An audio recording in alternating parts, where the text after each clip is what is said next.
कामयाबी की उम्मीद है?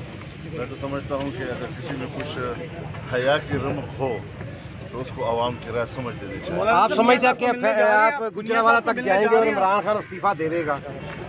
ये तो मैं नहीं कह सकता, नताइज तो अल्लाह के हाथ में होता है, लेकिन एक तहरीक है, कौमी तहरीक है, और ये भी नहीं कि अगर हमें कोई नताइज इस्लामाबाद पहुँचने तक नहीं मिलते तो फिर तहरीक रुक जाएगी। ऐसा नहीं है, ये तहरीक है, ये कोई धरना नहीं है। हमने इसके लिए धरने का लफ्ज़ भी इस्तेमाल नहीं किया। आज़ादी मार्च है, आज़ादी मार्च इस तहरीक की सूरत है। इसको मज़ीद सख्त किया जाएगा अगर इस्लामाबाद तक पहुँचे पर कौम के इस राय का एहतराम न किया गया। अच्छा चलिए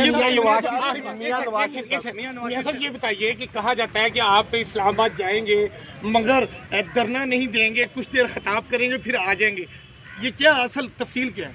आपको अपने मीडिया की दुनिया में इस किस्म के तवहमात फैलाने की मुबारक हो, लेकिन हमारे अज़ाइम इससे ज़्यादा मियां नवाज शरीफ साहब की इजाज़त करने के लिए जाएंगे? मैं जाना चाहता हूँ किया, और उनकी जो वहाँ कंडीशन है उस हवाले से उनकी राय ये थी कि हम उनकी मुलाकात जो है वो अभी तक लोगों से आइसोलेटेड है और उनकी इलाज का तकाजा ये है। उनकी सेहत वज़ीर-ए-आज़म का इस्तीफा हमारा मुतालबा है आपका? ज़ाहिर है पूरी हुकूमत का असम्बली जाली है, हम उनको तहरीर करना चाहते हैं। शुक्रिया।